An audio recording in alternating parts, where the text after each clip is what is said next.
Pernyataan Menristek Muhammad Nasir yang berencana mengimpor rektor dan dosen asing guna memajukan kualitas pendidikan di Indonesia masih perlu ditinjau ulang, terutama dalam pelaksanaannya di daerah. Hal ini disampaikan praktisi pendidikan Suherman.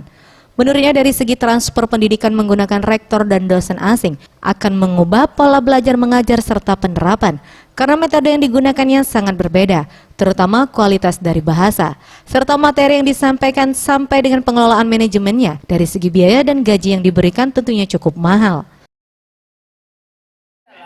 Permasalahan dihadapi rektor nanti, bagaimana dia menentukan kebijakan-kebijakan yang akan, apakah kebijakan yang dibuat oleh rektor itu dapat diterima oleh perguruan tinggi, baik perguruan tinggi negeri maupun perguruan tinggi swasta.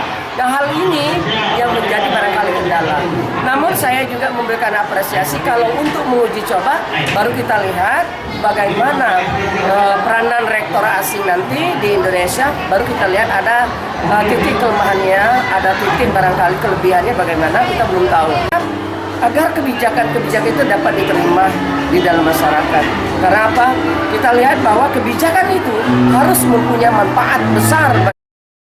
Dengan memanfaatkan tenaga pendidik lokal yang berintegritas tinggi sudah cukup baik untuk mengelola perguruan tinggi karena akreditasi tenaga pendidik lokal tidak kalah dengan dosen dan rektor bersertifikat internasional. Tim Liputan Sriwijaya TV.